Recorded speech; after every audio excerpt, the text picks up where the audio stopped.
Today, Group 17, Tammy, Allison, Shayla, Siobhan, and Jake will be presenting Ecologically Sustainable Development. This presentation will discuss a brief history of ESD, how ESD is legislated federally and in the state of New South Wales, the analysis of two case law studies, and the group findings regarding ESD. In 1987, the World Commission on Environment and Development, chaired by Ms. Brundtland, defined sustainable development as development that meets the needs of the present without compromising the ability of future generations to meet their own needs. In the context of Australia, ecologically sustainable development is aligned with the Brundtland concept, but places specific emphasis on ecology and the protection of biodiversity. In 1992, the significance of ESD was placed at the forefront of domestic commitments through the National Strategy for Ecologically Sustainable Development. There is relevant legislation concerning ESD principles across federal, state, and local jurisdictions. The Environment Protection and Biodiversity Conservation Act 1999, Section 3A outlines statutory reporting requirements to report on environmental performance and how they accord with and advance the principles of ecologically sustainable development. In 1997, ecologically sustainable development was inserted into the New South Wales legislation under the Environmental Planning and Assessment Act 1997. At this time, to encourage ESD was an objective, but no explicit mention to decision-making was included. There have been several modifications and amendments to the EP&A Act. The most recent modification was in March 2018 regarding ESD. This amendment deleted "to encourage" and inserted "to facilitate ecologically sustainable development by integrating relevant economic, environmental, and social considerations in decision-making about environmental planning and assessment." These amendments were intended not to change the overall intent, but to further promote best practice planning in design of urban areas, streets, and open space. Ecologically Sustainable Development, or ESD, is defined in the EP&A Act as having the same meaning as Section 6(2) of the Protection of the Environment Administration Act 1991. ESD refers to the effective integration of social, economic, and environmental considerations in decision-making processes, and can be achieved through the implementation of its listed principles here. The precautionary principle, focusing on preventing serious and irreversible environmental damage when there is a degree of scientific uncertainty, and the intergenerational equity principle, which aims to ensure future generations do not inherit a degraded environment, but one which provides similar or improved benefits, are the two principles which have had the most significant influence on case law. The EP&A Act also refers to ecologically sustainable development under Section 1.3 Objects of the Act. It is important to note that the objects of the Act do not assign priority over one another. This creates issues of conflict and contradictions against the principles of ESD. The principles of ESD are included in a range of other relevant legislation. The following section is by no means comprehensive, but aims to provide an overview that identifies some of the main legislation and demonstrates the breadth to which ESD principles apply. This includes the Biodiversity Conservation Act, the Fisheries Management Act, and also some other relevant legislation. The case of Bentley versus BGP Properties in 2006 outlines the significance of environmental impact assessments, or EIA. It is a key means of achieving ecological sustainable development because it facilitates achievement of the principle of integration by enabling the assessment of environmental impacts and risks based upon scientific evidence, and enables informed decisions to avoid or mitigate serious or irreversible damage.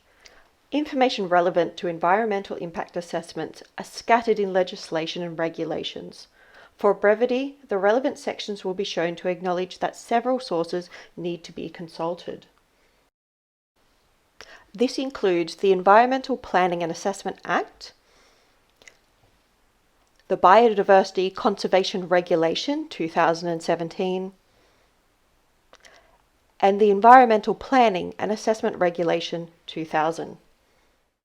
Since the Local Government Amendment Act in 1997, local councils have explicitly been required to take into consideration the principles of ESD in determining DA applications. The principles of ESD have increasingly been considered as a matter of public interest, as determined in Carstens versus Pittwater Council in 1999. Telstra Corporated Limited versus Hornsby Shire Council in 2006 reaffirmed that ESD was part of the public interest consideration, expanded on the precautionary principle, and outlined how determination of whether the precautionary principle applied to a case or not could be made. The judge noted, however, that there is nothing in the formulation of the precautionary principle which requires decision makers to give the probable serious or irreversible environmental damage overriding weight. This is where the tensions lie for decision makers. Because ESD is one of many objectives and not a core overriding principle, other factors may be given more weight. Planning matters are often contentious because balancing competing objectives in decision making is challenging. How much weight one believes should be given to social, economic, environmental, and even cultural factors, and when and where trade-offs should occur, are highly dependent on one's worldview. ESD principles and the concept has arisen in the interesting and contentious context of climate change. The case raised by the Australian Coal Alliance Incorporated sought judicial review of the Planning and Assessment Commission, the PAC, determination of the Wallara 2 coal project, a state significant development. A judicial review enables the courts to check on the lawfulness of decisions or actions of a government authority where a breach of the Act may have occurred or the authority may not have considered relevant matters. Relevant to this presentation, the contention of the consent under Ground 3, a failure to consider principles of ecological sustainable development on the grounds that, pursuant to Section 79C 1E of the EP&A Act, a consent authority when determining a development application is required to consider the public interest. The assessment of the Ground 3 was undertaken through a review of key documents and relevant case law. Ground 3 is summarised as follows. Justice Moore notes that it is sufficient to show that the PAC did have regard appropriately to ESD and refers to the Department Addendum report stating that the EIS considered the principles and programs through which ESD can be achieved, the precautionary principle that the department has considered the threats or serious irreversible environmental damage to the environment in its assessment of the amended project, intergenerational equity. The department acknowledges that the coal and other fossil fuel combustion is a known contributor to climate change which has the potential impact on future generations. However, it also recognises that there remains for the foreseeable future a clear need to mine coal deposits to meet society's basic energy needs. The applicant argued that applications under the principles of ESD consider the dangerous effects of climate change. The preferred position posed by the respondent stated the premise that the EP&A Act recognises that planning and environmental decisions are often at odds with the planning system and that there was no judicially reviewable error in the consideration of ESD. Ground 3 is dismissed, and Justice Moore notes, although I have concluded that there was no error in the PAC's process, that conclusion does not constitute any endorsement on a merit basis. However, being a judicial review, Justice Moore is restricted by the law and the relevant information that was included, including Stream 3 emissions that were taken into account. Gray versus the Minister for Planning and others in 2006 in the New South Wales Land and Environment Court is also a judicial review. However, the outcome was different this time. The applicant sought, and it was determined that the environmental impact assessment failed to adequately address ESD principles. The environmental impact assessment was considered inadequate because it failed to include Scope 3 emissions, commonly referred to as downstream emissions, because these emissions are indirect emissions caused by activities of the project but occurring at sources controlled by others. The failure to include Scope 3 emissions was noted in relation to the precautionary principle and cumulative impacts, and also in relation to the intergenerational equity principle. The result was that the environmental impact assessment was deemed void and without effect. Gloucester Resources Limited versus the Minister for Planning, 2019, New South Wales Land and Environment Court. This case concerns a Class 1 merit review in the Land and Environment Court. At first, the State Significant Development approval was rejected by the New South Wales Planning and Assessment Commission, and Gloucester Resources lodged an appeal. Gloucester Resources Limited proposed to develop an open-cut coal mine in Gloucester Valley, New South Wales, relatively close to the centre of the town and having a 21-year lifespan from construction to rehabilitation. Gloucester is a small town with fewer than 3,000 people living there. The local industry is tourism, timber, beef, and dairy, and has high landscape values. Gloucester Groundswell was joined to a party in the proceedings, represented by the New South Wales Environment Defenders Office, arguing public interest and social impact and greenhouse gas considerations would not otherwise be considered. The expert evidence presented on these matters is significant.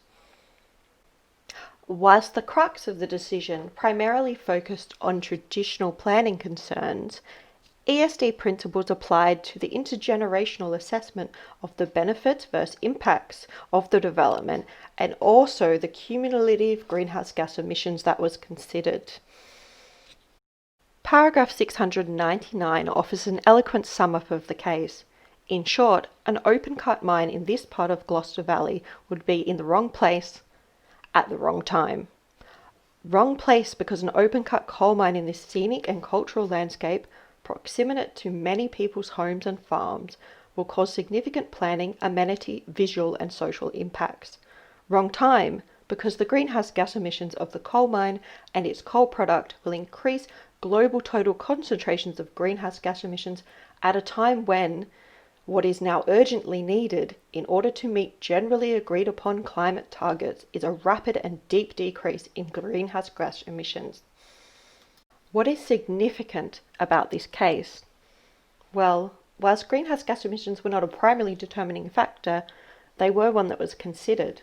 And in the Bylong Coal project, this project was also recently refused on similar grounds by the IPC. In addition, this case was an example of firsts, the first example of expert evidence for climate change, and the first time the Land and Environment Court considered a social impact assessment.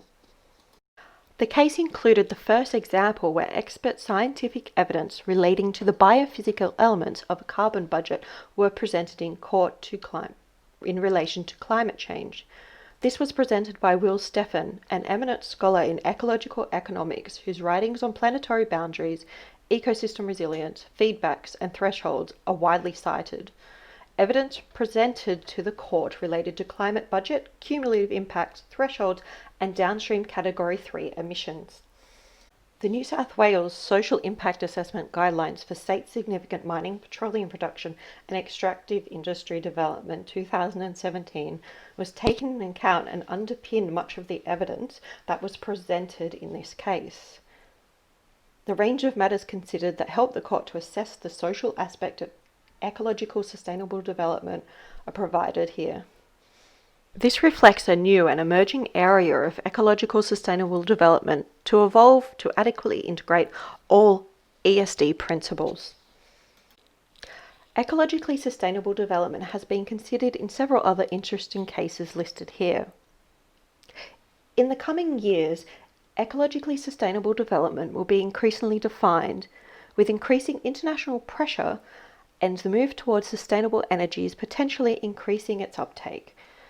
As a concept that integrates considerations that often are deemed at odds it also has the potential to guide effective planning decisions for the long-term environmental resilience and consequently the social and economic well-being of the New South Wales public.